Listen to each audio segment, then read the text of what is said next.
Centro Familiar Cristiano. Enseña, transforma y crece. Amén.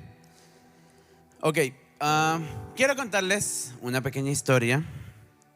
Hace unos años en un pueblo había un artesano que le gustaba, valga la redundancia, realizar vasijas a base de barro, y era el artesano más famoso que tenía este pueblo, dado su dedicación, dada la paciencia que le ponía a sus obras. Pero tenía una particularidad este hombre, y la particularidad que tenía era que las vasijas que hacían a los ojos de todos los hombres no eran vasijas perfectas. Eran vasijas que tenían grietas, tenían afectaciones, tenían cosas. Y esto llamaba la atención de la gente porque, bueno, se presume que si eres profesional en algo, lo tengas que hacer lo mejor que puedas, no dejes nada con grietas. Un día, un joven aprendiz de este artesano le dijo: maestro, ¿por qué las vasijas son imperfectas? Entonces este hombre, este artesano ya mayor, le dijo que la perfección no siempre está en lo que la gente ve. La perfección no está en lo externo, sino muchas veces en lo interno. Entonces, el joven aprendiz obviamente quedó como que, o sea, ¿qué me está intentando decir este artesano? Entonces le dijo: ven y te muestro. Y agarró las vasijas de barro que hacía y puso un líquido por dentro. Y la puso en la ventana, y cuando la luz del sol daba en la vasija, todo el cuarto se iluminaba. Y sin saberlo, el joven se había dado cuenta que lo que el artesano creaba era una vasija que no solo servía para colocar cosas, sino aún como lámpara en momentos de oscuridad. ¿Por qué les cuento esto? Porque según a los Corintios, capítulo 4, verso 7, la segunda carta del apóstol Pablo a los Corintios, capítulo 4, verso 7 dice: pero tenemos este tesoro en vasos de barro, para que la excelencia del poder sea de Dios y no de nosotros. Hoy quiero hablarte de algo que he titulado un tesoro en barro. ¿Sabe quién es el barro? Nosotros. Dile que está a tu lado: tú eres el barro. Y tenemos un tesoro dentro de nosotros. Porque muchas veces la gente te ve a ti, me ve a mí, como tal vez la gente veía las vasijas de aquel artesano. Nos ven con imperfecciones, nos ven con problemas de carácter, gruñones, malhumorados o muy sensibles, de cristal. Nos ven, no sé, luchando con depresión, probablemente luchando con mentiras. Y muchas veces la gente te puede desvalorar. Él no aprueba, él no va, él no suma. ¿Sabe?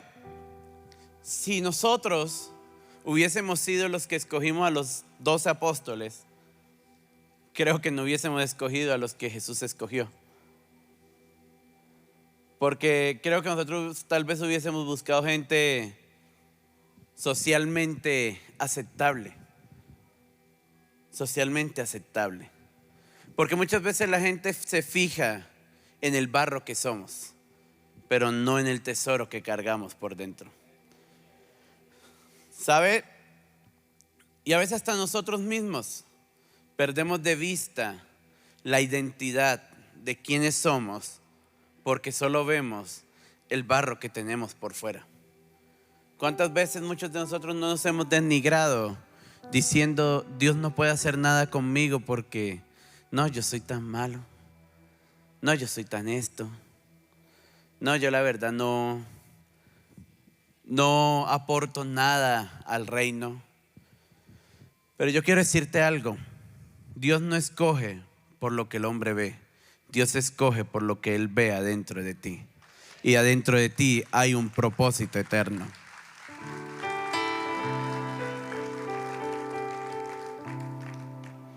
¿Sabe? Nuestra identidad no está basada en la condición humana. Nuestra identidad está basada en el sello divino.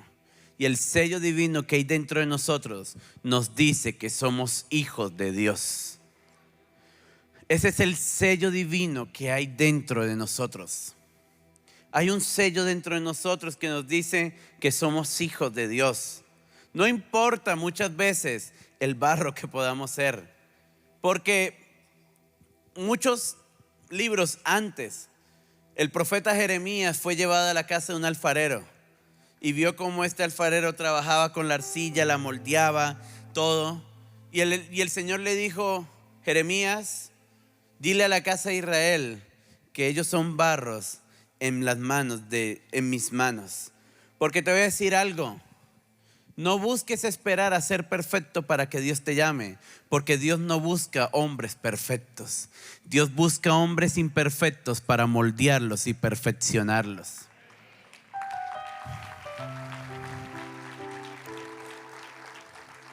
Muchas veces esperamos ser perfectos para que Dios me use. Entonces, a veces escuchamos: aún no estoy listo para bautizarme. O escuchamos: no, aún no estoy listo para aceptar a Jesús. No, aún no estoy listo para esto. Pues le voy a dar una noticia: nunca va a estar listo. Nunca. Porque nosotros nunca vamos a ser perfectos por nosotros mismos, porque nosotros somos barros en las manos de un alfarero. Y no sé quiénes aquí han tenido la oportunidad de trabajar en ese tema, o tal vez han visto, pero ustedes se dan cuenta que los que trabajan con arcilla o con barro, ellos tienen una particularidad: empiezan a hacer y empiezan a moldear la forma a la forma que quieran darle, sea jarrón, tazón, lo que quieran darle. Pero ¿qué pasa si en el proceso se rompe algo? Lo deshacen y arrancan de nuevo. ¿Sabe que Dios no se ha desesperado contigo? Dios sabe que tú puedes cometer errores, pero cuando tú fallas, Dios dice: no importa, arranquemos de nuevo. Arranquemos de nuevo. Dios no te ha desechado. Por más errores, fallas, por más temas que puedas tener, por más señalamientos que la gente te haya dado, Dios no te ha desechado. Simplemente Dios dice: tú eres barro en las manos de mí, yo soy el alfarero. Y Dios te está moldeando, y Él ha puesto un tesoro en cada uno de ustedes. En cada uno de nosotros hay un tesoro. Y sabe que esto es impresionante cuando uno lo entiende, cuando realmente uno lo entiende, porque entiende que lo que uno logra no lo logramos por nosotros mismos, sino es el tesoro que está dentro de nosotros. Por lo tanto, lo que hacemos, lo que tenemos, lo que logramos, no lo logramos por nuestros esfuerzos, no lo logramos porque somos esto o lo otro. Lo logramos simplemente porque Dios está dentro de nosotros, y eso nos da la fuerza para lograrlo.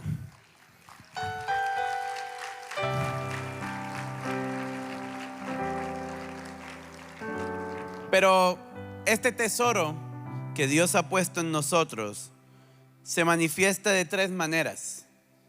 El primero de ellos es que el tesoro que Dios ha puesto se manifiesta a través del Evangelio. Y Dios ha puesto el Evangelio en nosotros. Y ahí en 2 Corintios capítulo 4, pero retrocediendo unos versos antes, el verso 2 al 4, quiero que lo leamos. Antes bien, renunciamos a lo oculto y vergonzoso, no andando con astucia ni adulterando la palabra de Dios, sino por la manifestación de la verdad, recomendándonos a toda conciencia humana delante de Dios. Pero si nuestro evangelio está aún encubierto, entre los que se pierden está encubierto, en los cuales el Dios de este siglo cegó el entendimiento de los incrédulos, para que no les resplandezca la luz del evangelio de la gloria de Cristo, el cual, ¿es qué? Es la imagen de Dios. Una de las formas que ese tesoro se manifiesta es el evangelio. Miren, Dios a todos nosotros nos dio una gran comisión. ¿Cuál es esa gran comisión? Id y haced discípulos a todas las naciones, bautizándolos en el nombre del Padre, del Hijo y del Espíritu Santo. El Evangelio no es un capricho de los predicadores, no es un capricho del pastor Mauricio. El Evangelio es una comisión del cielo que ha puesto en nosotros. ¿Sabe? Predicar el Evangelio no es simplemente para aquellos que tal vez tengan un llamado a alguno de los 5 ministerios. Porque hoy en día, y no solo hoy en día, a lo largo de la historia de la iglesia, la religión robó algo muy esencial. La religión casi que estableció que el predicar solo es para aquellos que tengan un llamado dentro de alguno de los 5 ministerios, sea apóstol, profeta, evangelista, pastor o maestro. Pero les voy a decir algo, eso no es así. ¿Y sabe que usted tiene un ministerio? Y usted dirá, pero pastor, yo no quiero ser ni pastor ni nada. No, pero hay un ministerio que todos tenemos, el ministerio de la reconciliación. Y tú y yo somos reconciliadores. ¿De quién? Del hombre con Jesucristo. Por eso dentro de nosotros debe haber una carga por las almas, porque esa es la carga que Dios tiene. Miren, a Dios le encanta sanar, a Dios le encanta el obrar milagros. Para Él eso es natural. Pero ¿sabe que hay algo que Dios más ama? Y son las almas. Si usted lee en la Biblia detalladamente, ¿por qué razón hay fiesta en los cielos? No por un enfermo que se sana, no por un endemoniado que es liberado, no porque Dios te haya dicho el color de tu casa, la dirección, no. ¿Por qué hay fiesta en los cielos? Por un pecador que se arrepiente. Porque ese es el deseo de Dios y Él lo ha puesto en nosotros. Ese tesoro está en nosotros. Debe ser un ADN que nosotros llevemos. Querer hablar el Evangelio a todos. Pastor, pero es que a mí nadie me escucha. Pastor, pero es que a mí me rechazan por eso. Pastor, pero es que esto. Jesús lo dijo. Si al maestro, si al Señor le dijeron Belcebú, ¿qué habrán de decir de sus seguidores? Es decir, miren, es que a veces uno pasa por alto las palabras de Jesús. Jesús dijo, si a mí me persiguieron, prepárense, que a ustedes también los van a perseguir. Si a mí me rechazaron, a ustedes también los van a rechazar. No todos. ¿Sabe cuál es el problema nuestro? ¿Y por qué nos cuesta a veces el tema del evangelio? Porque queremos evangelizar desde el barro y no desde el tesoro. Porque desde el barro yo creo que yo soy el que convierto a la gente, pero desde el tesoro comprendo que no soy yo, es el Espíritu Santo el que transforma a la persona.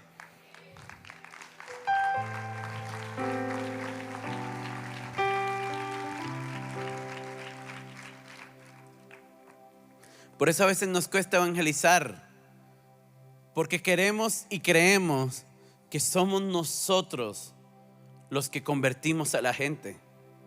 Nosotros no convertimos a nadie. Es el Espíritu Santo el que hace la obra. Nosotros simplemente somos emisarios de un mensaje. Miren, esto es tan poderoso que Pablo, el apóstol Pablo, lo entendía a la perfección. Si usted conoce, sabe la historia cuando él se presentó ante el gran rey Agripa y le habló de su conversión. Él nunca forzó a que el rey Agripa tal vez se convirtiera. Pero al final, ¿qué le dijo el rey Agripa? Por poco y me persuades de ser cristiano. ¿Pero por qué? Porque Pablo le habló las leyes del evangelio. ¿No sabe qué hizo Pablo? Le contó su testimonio. ¿Pero por qué tenían ese poder de convicción? Porque Pablo comprendía perfectamente que él no era el que se encargaba de tocar los corazones de la gente, que era Dios.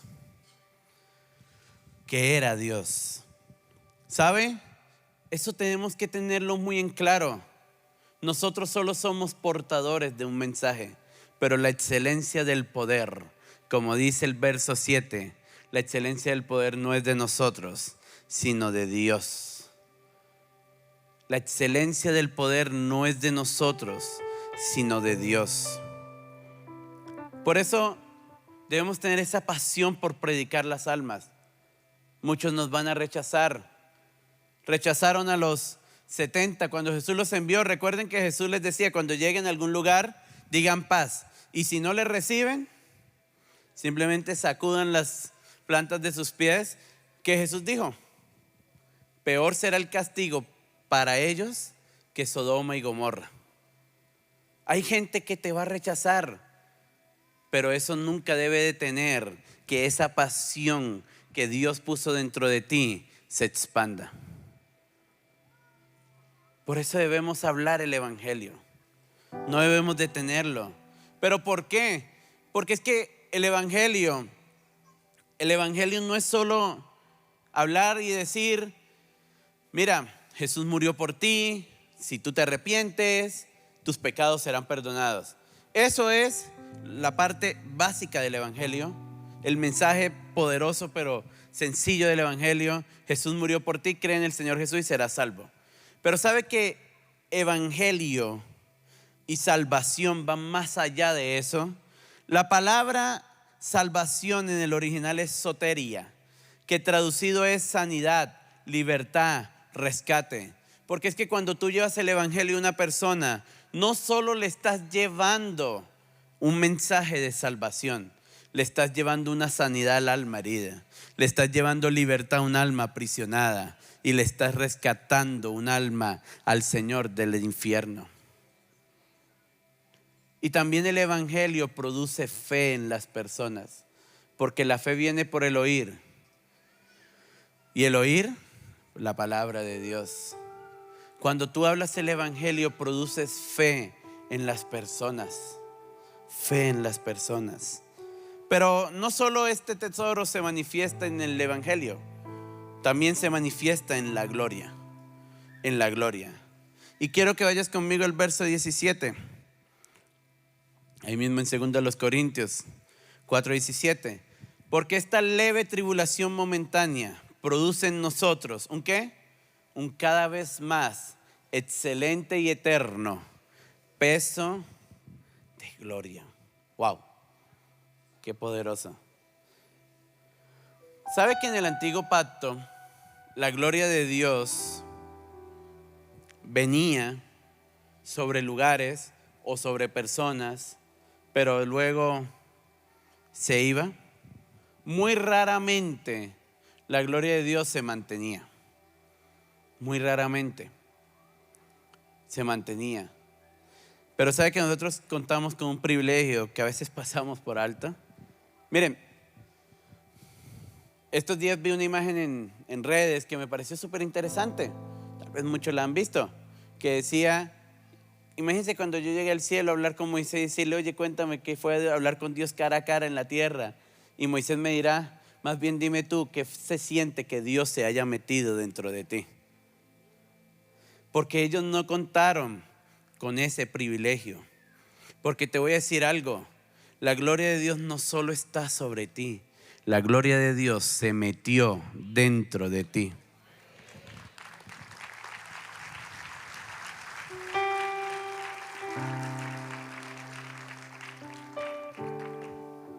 Hebreos capítulo 1 verso 3 dice que Jesús es el resplandor de su gloria.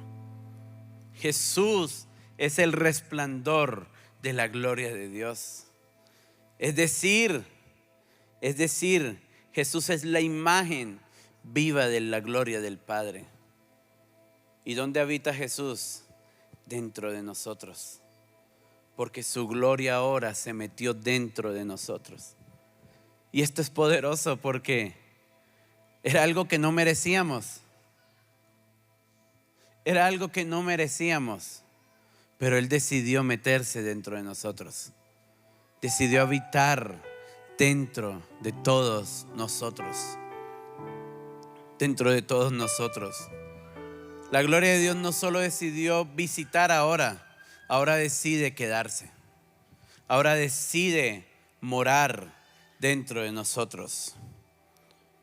Y esto es algo impactante, pero también demanda responsabilidad de nosotros. Demanda responsabilidad. ¿Por qué? Porque resulta que donde yo llego, Dios llega. Por eso hay personas que a veces, hay cristianos que cuando quieren hacer las cosas torcidas, a veces ni les salen. Y no entienden por qué. Porque es que simplemente donde tú llegas, la gloria de Dios llega. Por eso algo que hablaba nuestro pastor Mauricio el domingo, el tema del villaje. Cristianos que se vuelan los semáforos, que se meten en las filas y que pelean. Cristianos mala paga. Cristianos que se les cobra el precio justo y pelean por descuento. Cristianos que solo compran películas piratas. Y luego cuando quieren relacionarse con Dios, muchas veces dicen: ¿por qué siento el ambiente pesado? Porque es que la gloria no está fuera de ti. La gloria está metida dentro de ti. Y donde tú vayas, lo que tú hagas, el Espíritu lo ve. Y a veces no nos hemos dado cuenta, pero hemos contristado al Espíritu Santo dentro de nosotros. Hemos contristado al Espíritu Santo dentro de nosotros. Porque a veces queremos que el barro moldee al oro y no que el oro moldee al barro. A veces nosotros queremos ser nosotros los que vivamos la vida cristiana a la manera que a nosotros nos parezca y no al modo que Dios quiera que vivamos. Pero no solo la gloria, también otra forma en que se manifiesta es poder. Poder. Dice ahí el verso 7: para que la excelencia del poder sea de Dios y no de nosotros. ¿Sabe? Cuando Jesús vino a la tierra, una de las cosas que más Jesús mostró fue el poder de Dios. Fue el poder de Dios. ¿Sabe por qué? Porque el reino de Dios no consiste en palabras, sino en poder. El reino de Dios no consiste en palabras, sino en poder. Hay algo que yo desde hace varios meses le he estado orando a Dios. Y es el tema de que yo no quiero hablar de un Jesús histórico. Yo no quiero hablar del Jesús que hizo milagros. Yo no quiero hablar del Jesús que resucitó a los muertos. Yo quiero que la gente conozca al Jesús que sigue haciendo milagros, que sigue resucitando a los muertos, que sigue sanando al enfermo, que sigue liberando al oprimido. Porque muchas veces nos quedamos con el Jesús histórico, pero Jesús sigue obrando milagros. Y no solo sigue obrando, Jesús puede usarte a ti para obrar un milagro.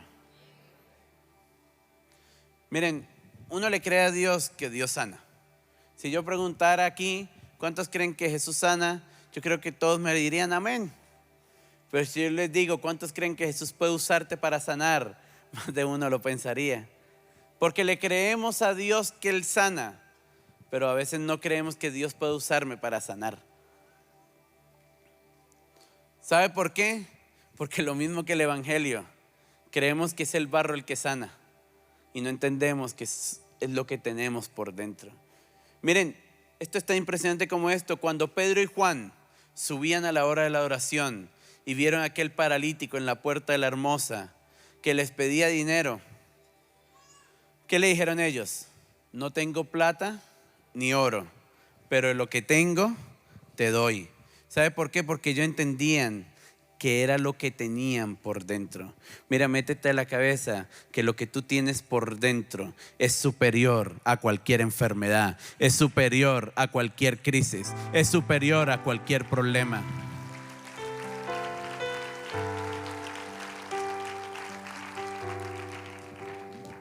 Jesús dejó al Espíritu Santo para empoderarnos, para manifestar su reino en la tierra.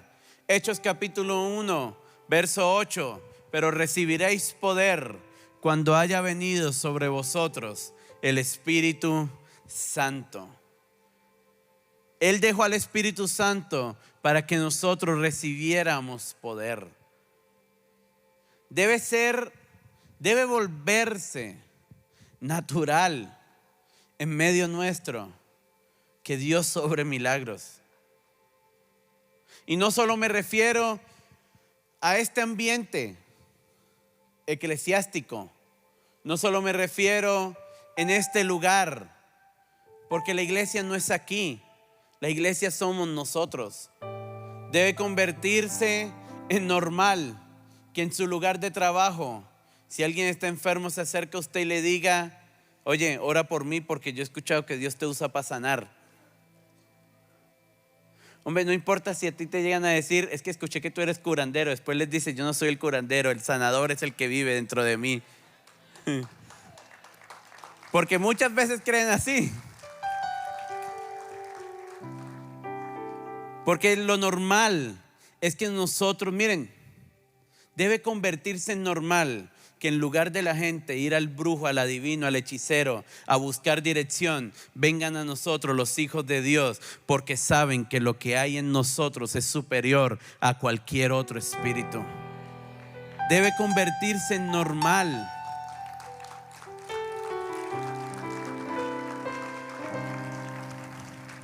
Porque ese es el tesoro que llevamos por dentro, el poder de Dios, el poder de Dios. Miren, hay algo muy poderoso en la Biblia que a veces pasamos por alto. Hoy en día,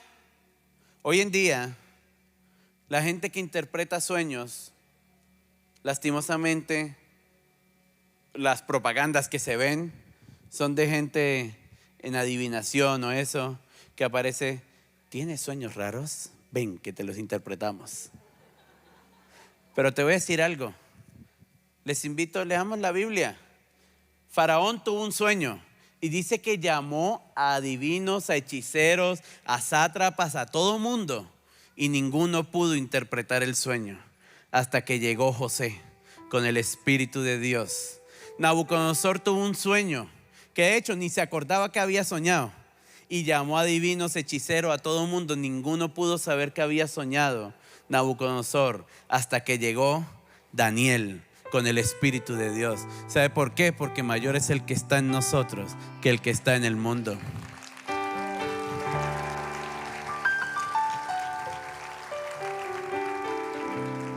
Pero debemos creérnosla. Debemos creérnosla. Debemos creérnosla. No debemos permitir que el enemigo tome más ventaja. Debe levantarse una generación del reino, una generación de hijos. Por eso Romanos dice que la tierra aguarda y gime por la manifestación de los hijos de Dios. La tierra gime por la manifestación de los hijos de Dios. Y nosotros somos esos hijos de Dios. No, pensé que se lo iba a creer más. Nosotros somos los hijos de Dios. Aplaude a Dios.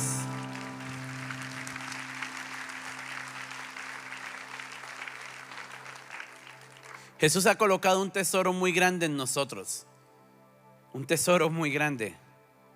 Pero ¿cómo cuidamos este tesoro? Y con esto quiero ir cerrando para orar. ¿Cómo cuidamos este tesoro que el Señor ha colocado en nosotros? Lo primero es: debemos tener suficiencia en la gracia. Suficiencia en la gracia. Primera a los Corintios capítulo 12, verso 9. Primera a los Corintios Segunda a los Corintios, capítulo 12, verso 9. Segunda carta del apóstol Pablo a los Corintios, capítulo 12, verso 9. Le dijo el Señor, el apóstol Pablo está teniendo una lucha. Al parecer, según algunos teólogos, Pablo tenía una enfermedad en los ojos que de tiempo en tiempo los ojos se le llenaban de materia a causa del encuentro que había tenido con el Señor. Y Pablo, escribiendo en le dice, y yo le he dicho al Señor que me lo quite. O sea, imagínense usted ser un hombre famoso en la tierra y que Dios lo use para sanar muchísimos enfermos, resucitar muertos, pero usted internamente sepa que usted tiene un problema de salud. Yo creo que usted entraría como en un conflicto. Bueno, Señor, ¿aquí qué está pasando? O sea, ¿por qué me pasa esto? Pero ¿cuál fue la respuesta del Señor? Y me ha dicho, bástate mi gracia, porque mi poder se perfecciona en la debilidad. Bástate en mi gracia. Que mi gracia sea suficiente. ¿Sabe? La gracia se ha vuelto un tema tan controversial y tan poco tocado o hablado, porque a veces, lamentablemente, han caído en la iglesia cristiana, se ha caído en los extremos. Está el extremo donde hay gente que dice, yo soy salvo, siempre salvo, entonces vivo mi vida a mi manera. Pero está el otro extremo, donde técnicamente creemos que Dios está ya con un lápiz y un borrador. El pastor Hermes pecó, lo borro el libro. Pero ya se arrepintió, volvámoslo a escribir en el libro. Volvió a pecar, no, borrémoslo otra vez. Imagínense, el cuaderno mío ya tendrá tachones. La gracia ha sido algo incomprendido. Algo incomprendido. El apóstol Pablo recibió del Señor, le dijo, oye, Pablo, que mi gracia sea suficiente. ¿Pero qué es la gracia? Miren, la gracia no es licencia para pecar. La gracia no es licencia para pecar. Cuando tú vives por gracia, tú no vas a vivir con el deseo de pecar. No vas a decir, bueno, ya soy salvo, vivamos esta vida como sea, que igual me voy para el cielo. No. ¿Por qué? Porque la misma gracia que habita dentro de nosotros nos va a ayudar a vivir en santidad. Tito, la carta del apóstol Pablo a Tito, capítulo 2, verso 11, dice que la gracia de Dios se ha manifestado para salvación a todos los hombres, enseñándonos que, renunciando a toda impiedad e injusticia, vivamos en este siglo sobria y piadosamente. ¿Sabe? La gracia viene a enseñarnos cómo vivir en este mundo de forma santa. Y usted dirá, ¿por qué, pastor? No porque si usted vive, miren, hay gente, les voy a decir esto, y perdón si ofendo a alguno, pero hay gente que cree que si ayuna más, Dios lo va a amar más. Y por eso hay gente que a veces se trata de meter en ayunos grandes solo para manipular a Dios. Miren, si fuera por ayunos, los fariseos serían más usados que los 12 apóstoles. Porque recuerden que, miren, Jesús si algo recalcó es que los fariseos hacían que largas oraciones y ayunos. Pero ¿sabe cómo veía Dios a los fariseos? Como hipócritas. ¿Saben por qué? Porque es que vivir en santidad,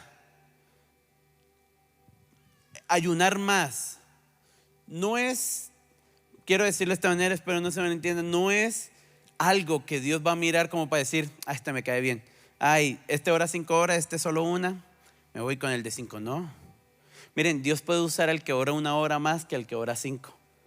¿Sabe por qué? Porque es que la vida con Dios no es de obras. Pastor, entonces, ¿cómo la gracia me enseña a vivir en santidad? Porque cuando tú entiendes que eres salvo por gracia y que recibiste algo que no merecías, tú vas a vivir para guardar eso que no merecías como si lo hubieses merecido. Miren, es como voy a ponerlo en este plano de las parejas, de esposos. Las personas que estamos casados, no le somos infieles a nuestras parejas. Bueno, los que estamos bien, no le somos infieles a nuestras parejas, no por el miedo a que yo llegue ahorita a la casa y mi esposa ya me vaya a agarrar a sartenazos o algo. No por eso. ¿Por qué no le somos? Porque hay un amor de verdad. Y ese amor de verdad es el que me dice: no le falles, no le hagas ese daño, guárdate. Ese amor de verdad es el que me dice: no lo hagas. Miren, esto especialmente entre los jóvenes van a entender más. Hay jóvenes que están tan enamorados de alguien que puede que no sean nada, pero no le son infieles a esa persona porque dice: es que ese es el amor de mi vida y siento que le fallo, y la otra persona ni sabe que usted está enamorado de ella. ¿Pero por qué? Porque hay un amor de verdad. ¿Sabe? Lo mismo con Dios. No es que si tú le fallas a Dios, Dios te va a sacar del reino. No, pero es que el amor que tú tienes por Dios debe ser tan fuerte que tú mismo digo: yo no le voy a fallar a Dios, no por miedo al infierno, sino simplemente porque no quiero contristarlo a Él. Porque si por gracia recibí, ¿cómo no vivir agradecido lo que por gracia he recibido?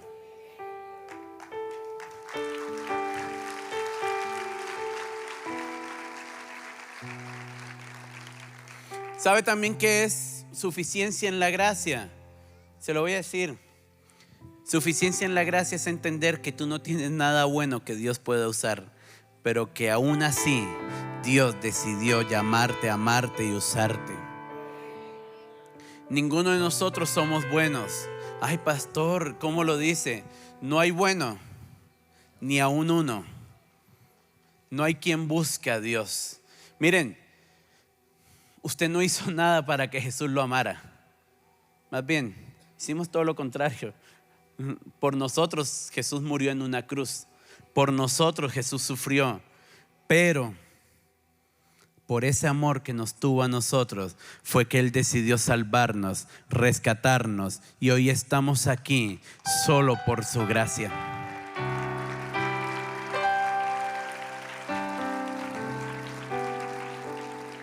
Eso es suficiencia en la gracia. Es entender que lo que yo tengo no es por mí, no es por méritos. Miren, sé que estamos en una sociedad que todo lo vive por méritos. Ahorita se acabaron de terminar los Juegos Olímpicos, y para usted ganar medalla tiene que esforzarse y estar entre los primeros 3 puestos para ganar, sea oro, plata o bronce, ¿cierto?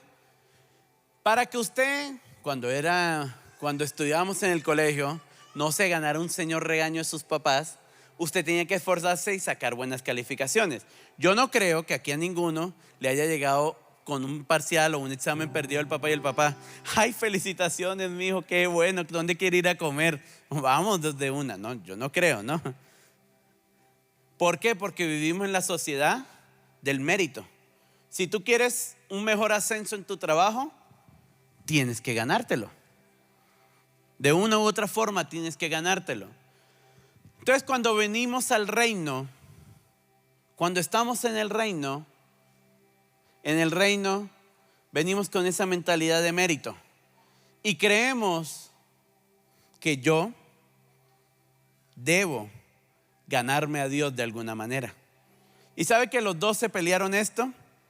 Cuando peleaban quién se iba a sentar a la derecha del trono. Y de hecho, uno de ellos fue atrevido y le dijo: Señor, que mis hijos, una de las mamás de ellos fue atrevida y le dijo: Señor, que mis hijos se sienten ahí, apártale de unos puesticos. ¿Y sabe qué le dijo Jesús? El menor vendrá a ser el mayor, porque es que en el reino no es de méritos. Y sabe que por esa mentalidad de méritos a veces vivimos con el pensamiento de un Dios bravo y severo. Miren, les voy a abrir mi corazón en esta parte. Como todos ustedes saben, pues mi papá es el pastor general de la iglesia, y toda mi vida, desde que nací, Mi papá ha sido pastor, Cúcuta, luego Pamplona y luego acá. Pero cuando yo era niño, hasta mi adolescencia, mi juventud más o menos, que comencé la juventud, yo tenía el pensamiento de un Dios tirano, que estaba en su trono como a la espera a ver en qué momento yo fallaba. Y sentía que necesitaba portarme bien, era para mantener alegre a ese Dios, para mantenerlo alegre. Hasta que un día, el Señor me llevó a un pasaje que todos hemos leído, el hijo pródigo. Y me di cuenta de algo asombroso. El hijo pródigo merecía de todo menos que papá lo felicitara. Pero cuando el hijo pródigo llegó, dice la Biblia que el hijo pródigo venía con el pensamiento de que él merecía ser siervo, no hijo. Porque ¿qué le dijo? Recuerden las palabras del hijo pródigo: iré a la casa de mi padre y le diré, he pecado contra el cielo y contra ti, ya no soy digno de ser llamado tu hijo, hazme como a uno de tus jornaleros. Y así me sentía yo muchas veces. Le fallaba a Dios y yo decía: Señor, yo ya no soy digno de ser llamado tu hijo. Hasta que el Espíritu me llevó allí y me dijo: mira. Y me di cuenta de algo. A veces uno lee, pero hay momentos que la palabra impacta. Cuando el hijo llegó, no fue el hijo el que corrió donde papá. Papá lo estaba esperando en la puerta y corrió a abrazar al hijo. ¿Sabe que ese es Dios contigo? Cuando tú fallas, Dios no está molesto. Dios está a la puerta esperando que tú vuelvas, y es papá el que corre a abrazarte. Y a veces puede que tú no te sientas digno, pero papá te ve como hijo. Porque el hijo pródigo le dijo al papá las palabras: he pecado contra el cielo y contra ti, ya no soy digno de ser llamado tu hijo. Pero ¿cuáles fueron las palabras del papá? El papá no le dijo nada al hijo pródigo.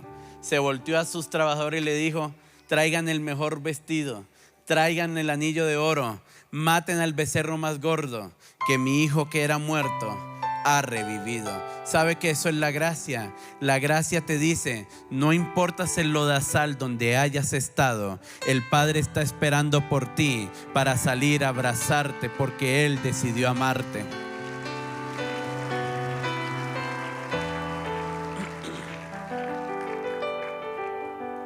Pero no solo suficiencia en la gracia, lo segundo es vida de intimidad. Vida de intimidad. Primera de Tesalonicenses, capítulo 5, verso 17. Orad sin cesar. Vida de intimidad. ¿Sabe? La oración es esencial para cuidar el tesoro que tenemos dentro de nosotros. La oración es esencial para cuidar ese tesoro. Miren, Jesús, ¿cómo Jesús pudo mantenerse? Miren, a veces cuando uno habla de Jesús, sé que la mente tiende como a engañar, porque uno dice: pero Jesús medio hizo trampa, era 100% Dios, 100% hombre, y Jesús medio hizo trampa. ¿Sabe que la palabra me dice en Filipenses que Él no escatimó el ser igual a Dios como cosa que aferrarse, sino que se despojó de sí mismo? Esa palabra despojar en el original es que se desnudó. Es decir, Jesús técnicamente dijo: yo iré a la tierra como un humano total. Y por eso Hebreos nos dice que Él fue tentado en todo según nuestra semejanza. ¿Pero qué? Pero sin pecado. Y uno dirá: pero entonces Jesús, ¿cómo lo hizo? Una razón muy sencilla: Jesús oraba. Jesús oraba. Tenía una vida de intimidad con Dios. Pero para dejar a Jesús de un lado, vamos a tomar otro ejemplo entonces: el gran profeta Elías. Dice la Biblia en Santiago capítulo 5, verso 17, que Elías era hombre sujeto a pasiones semejantes a las nuestras, pero oró fervientemente. Miren, los hombres de Dios que tú y yo leemos, tenían pasiones semejantes a las nuestras. Que tal vez en esa época no existía la tecnología que existe hoy en día, que probablemente en esa época las cosas eran muy distintas como eran hoy en día. Sí, posiblemente. Pero las pasiones, los deseos carnales con los que usted y yo batallamos, estos hombres lo batallaban. Pero ¿qué los hacía mantenerse? Que eran personas de intimidad. ¿Sabe? Tú y yo debemos ser personas de intimidad. Debemos ser personas de intimidad. Y la intimidad no debe volverse un tema religioso. La intimidad no debe volverse un tema tan protocolario. ¿Sabe por qué a veces nos cuesta la intimidad? Porque queremos volver nuestra intimidad muy protocolaria con Dios. Miren, Dios nos conoce. Dios sabe cómo nos sentimos. Y a veces nosotros queremos ser un poco hipócritas delante de Dios. Sé que suena un poco fuerte, pero a veces queremos ser así. Porque a veces, miren, a veces vamos cargados, pero uno viene ante Dios y le dice: Señor, vengo aquí gozoso ante tu presencia. Cuando la verdad es que por dentro estamos un desastre. Porque a veces creemos que si yo le hablo a Dios de mis cosas, o si yo le digo a Dios: Señor, miren, a veces creemos que si yo me acerco a Dios y le digo: Señor, la verdad, no tengo ganas de orar, me siento hoy cansado, y no físicamente, me siento agotado mentalmente. A veces creemos que Dios va a decir: bueno, no, suerte. No. ¿Sabe que Dios ama la verdad en lo íntimo? Dios ama la verdad en lo íntimo. El Salmo 51 dice: tú amas la verdad en lo íntimo. Dios ama que tú seas sincero en lo íntimo. ¿Sabe cuál es el tema con nosotros? Que en nuestra mente se ha metido el protocolo con Dios. Miren, voy a ponerles este ejemplo. Yo trabajo acá en la iglesia y mi papá es mi pastor acá y mi jefe. Cuando estamos en reuniones laborales o en temas acá en la iglesia, yo a él me refiero como Pastor Mauricio y me refiero a él hacia temas específicos de la iglesia. No hablo nada del hogar. ¿Por qué? Porque aquí, aunque es mi papá, pero él es el jefe y el pastor de la iglesia. Pero en la casa, me dice que yo llegue a la casa, le llevo a mi nieta y a la casa: hola, pastor. Pero mi papá me va a ver como: bueno, ¿y este qué le pasó? ¿Qué bicho le picó? O sea, ¿por qué? Porque en la casa él es mi papá y yo puedo hablar con él como mi papá. Puedo abrazarlo, puedo sentarme a contarle cosas más íntimas mías de mi casa, porque él es mi papá. El Señor, ¿sabe que así pasa con el Señor Jesús? Él es Señor de la iglesia. Por eso en la iglesia, todo lo que se realiza en la iglesia tiende a ser más protocolario, porque estamos dirigiéndonos al Señor de la iglesia. Pero Él en tu cuarto, allá en tu casa, allá en tu intimidad, Él es tu papá. Y tú puedes acercarte a tu papá confiadamente y simplemente decirle: papá, estoy destruido. Papá, me siento cansado. Papá, me siento agotado. Papá, no puedo más. Miren, les invito a una tarea. Este mes, léanse los salmos. Habían momentos en que David se refería a Dios de forma ceremonial. Tú eres grande, alzaré los ojos al monte, ¿de dónde vendrá mi socorro? Mi socorro viene de Jehová, que hizo los cielos y la tierra. Los cielos de los cielos no te pueden contener. Pero habían salmos donde David le decía a Dios: ¿hasta cuándo me olvidarás? ¿Hasta cuándo estarás? Levántate por mí. De hecho, aquella famosa palabra que Jesús dijo fue un salmo de David: Dios mío, ¿por qué me has abandonado? Es decir, David, ¿qué era con Dios? Era sincero. Si David se sentía abandonado por Dios, le decía: Dios mío, ¿por qué me has abandonado? Y sabe que eso era lo que Dios amaba de David, su sinceridad. Por eso el salmista, por eso David escribe el Salmo 51: tú amas la verdad en lo íntimo. Debemos ser íntegros, debemos ser sinceros eso es intimidad, es ser sinceros con Dios. Ser sinceros con Dios. Porque miren, este barro es muy difícil de manejar. El que diga lo contrario, este barro es muy difícil de manejar, porque a este barro le gusta el chisme por momentos y le pica la lengua. Este barro por momentos le cuesta perdonar. Este barro por momentos se amarga con las personas por bobadas. Este barro por momentos quiere rebeldizarse. No le parece lo que le dicen, porque el barro es difícil de manejar. Pero cuando tú vas a la intimidad y eres sincero con Dios, ¿sabes qué le estás diciendo a Dios? Aquí está el barro, moldéalo a tu manera. Y hay días de días, y con esto termino para orar. Hay días de días que el moldeo no te va a gustar y va a doler. Por eso, según a los Corintios, en el verso 17 dice: porque esta leve tribulación. Porque les voy a decir algo, ser moldeados no siempre va a ser bonito. Hay momentos que va a venir tribulaciones que nos van a moldear. Entonces va a haber momentos donde va a poder faltar pan en tu casa.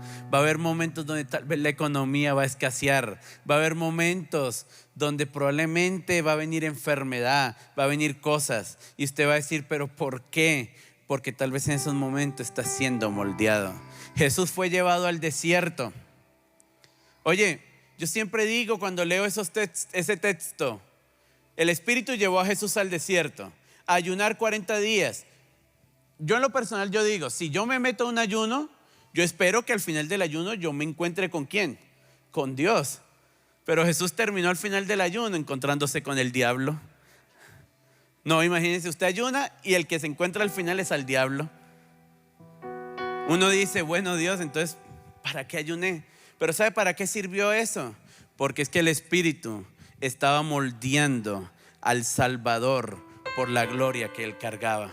No importa lo que estés pasando, te lo quiero decir. No sé la tribulación, el problema, probablemente problemas en tu hogar, con tus hijos. Pero te digo, esta leve tribulación producirá en cada uno de ustedes un más excelente peso de gloria. Quiero que te coloques sobre tus pies.